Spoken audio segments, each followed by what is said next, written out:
안녕하세요. 오늘은 기후와 주민생활이라는 주제로 학습하도록 하겠습니다. 우리는 지난 시간까지 기후란 무엇인가와 기후 지역에 관해 알아보았습니다. 기후는 인간 삶에 지대한 영향을 미칩니다. 우리가 먹고 있는 음식도, 입고 있는 옷도, 거주할 수 있는 집의 모습도, 생산할 수 있는 농작물도, 키우는 동물들도 기후에 의해 결정됩니다. 뿐만 아니라 우리가 부르는 전통 노래도, 그렸던 그림들도, 사용하는 언어나 상징들도, 예절이나 놀이문화도, 과거부터 사용해온 물건들도, 생활 속에서 겪는 불편함도, 만끽하는 자연 풍경도 기후의 영향을 받습니다. 이처럼 어느 기후 지역에 거주하느냐에 따라 나의 삶의 모습은 많이 달라집니다. 오늘은 기후 지역 중 열대 기후 지역과 건조 기후 지역에 살고 있는 사람들과 인터뷰를 통해 그들의 삶을 살펴보도록 하겠습니다. 안녕하세요. 자기소개 좀 부탁드리겠습니다. 네, 저는 열대 기후 지역에 살고 있는 열정적인 사나이 김열대입니다.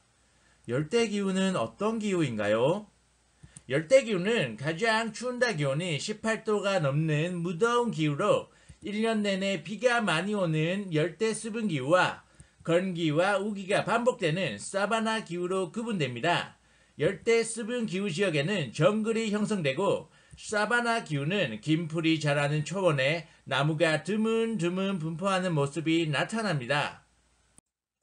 열대 기후 지역은 강수량이 아주 많은데 어떤 형태의 비가 많이 오나요?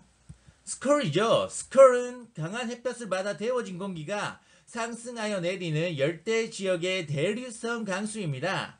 스컬은 열대 지역의 오후 시간에 거의 매일 내리며 짧은 시간 동안 집중적으로 쏟아지면서 천둥, 번개를 동반합니다. 그럼 열대 기후 지역의 사람들은 어떤 집에 많이 사나요? 기후가 무척 덥기 때문에 구조가 단순하며 창문이 큰 개방적인 집에 많이 삽니다. 그리고 비가 많이 오기 때문에 지붕의 경사가 대체로 급합니다. 또한 정글에 사는 사람들은 고산가옥 또는 수산가옥을 많이 짓는데 그것은 땅에서 올라오는 열기, 습기, 해충 등을 피하기 위해서입니다. 열대 지역에 살고 있는 사람들은 어떤 농업을 많이 하나요? 특징적인 농업의 형태는 두 가지인데요. 이동식 화전 농업과 플랜테이션입니다. 이동식 화전 농업에 대해 우선 말씀드리겠습니다. 열대 지역은 비가 많이 내려 흙 속의 양분이 물에 녹아 빠져나가기 때문에 농작물을 재배하기 불리합니다. 그래서 이 지역에서는 밀림의 나무를 베어내고 불을 질러 소규모의 밭을 만든 다음 농사를 짓는데 나무를 태워 얻어지는 재는 농작물에 양분을 제공하는 역할을 합니다. 그러다가 양분이 떨어지고 나면 다른 장소로 이동하여 다시 불을 지르고 밭을 만들어 농사를 짓는데 주로 카사바, 얌 등의 식량 작물을 재배합니다. 그리고 플랜테이션은 과거 유럽인들이 열대기후 지역에 진출한 후 대규모 농장을 만들고 원주민들의 노동력을 이용하여 농작물을 대규모로 재배하는 농업입니다. 카카오, 기름야자, 천연고무, 바나나 등을 대량으로 재배하여 세계 각지로 수출하고 있습니다. 네, 잘 들었습니다. 최근에 사바나 지역으로 여행을 많이 간다고 들었습니다. 왜 그런가요? 바로 사파리 관광 때문이죠.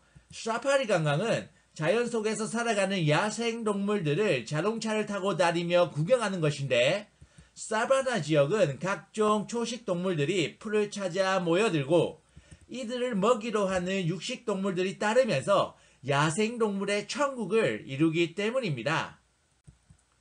열대기후 지역 중에서는 연중 계속 봄과 같은 날씨가 나타나는 지역이 있다는데 사실인가요?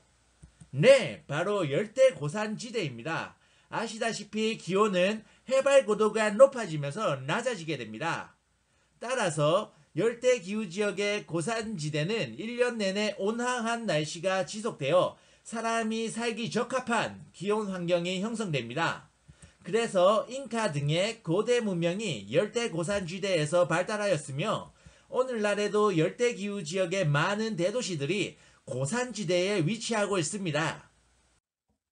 감사합니다. 이제 건조 지역에서 온 주민을 만나도록 하겠습니다.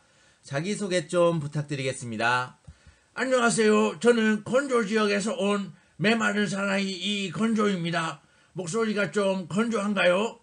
네, 좀 건조하네요. 건조기후 지역에 대해 설명해 주시겠습니까?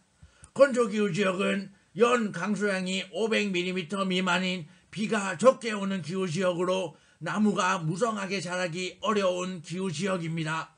그리고 연 강수량 250mm를 기준으로 사막과 스테이프로 구분되지요.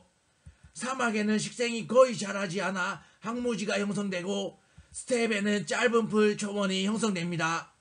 이러한 건조기후지역에는 공기 중에 수분이 적기 때문에 낮과 밤에 일교차가 크게 나타납니다. 건조기후 지역의 주민들은 헐렁한 옷으로 온몸을 감싸는 경우가 많던데 왜 그런가요? 건조기후 지역은 공기가 하강하는 지역이므로 구름이 거의 없어 햇볕이 강하게 비칩니다. 그래서 통풍이 잘 되면서 강한 햇볕으로부터 몸을 보호하기 위해 헐렁한 옷으로 온몸을 감싸는 것입니다. 사막에 살고 있는 사람들은 주로 어떤 집에 거주하나요? 주변에서 구하기 쉬운 흙을 이용하여 만든 흙벽돌 집에 주로 거주하는데 낮에는 뜨거운 열기가 집 안으로 들어오는 것을 막고 밤에는 집 안의 열이 빠져나가는 것을 막기 위해 벽은 두껍고 창문은 작게 만들고 있습니다. 그리고 비가 많이 오지 않기 때문에 가옥의 지붕은 주로 평평한 편입니다. 건조기후 지역에서는 농업이 이루어지기 어려울 것 같은데 어떤 농업이 주로 이루어지나요? 건조기후 지역은 물을 구하기 어렵기 때문에 오아시스나 외래하천을 중심으로 농업이 이루어지거나 멀리서 물을 끌어다와 농사를 짓는 강계 농업의 형태가 주로 나타납니다. 그리고 아시아와 아프리카의 스텝 지역에서는 소, 양, 염소 등을 이끌고 풀과 물을 찾아 이동하는 유목이 많이 이루어지고 있습니다. 또한 사막에서는 낙타 유목이 많이 이루어집니다. 유목을 하는 사람들의 삶의 모습은 어떤 모습인가요? 유목민들은 소, 양, 염소의 고기 또는 젖을 가공한 유제품을 먹으며 가죽으로 옷을 만들어 입기도 하는 등 가축에 대한 의존도가 매우 높습니다. 또한 유목민들은 쉽게 이동할 수 있는 천막 형태의 이동식 가옥에 주로 거주합니다.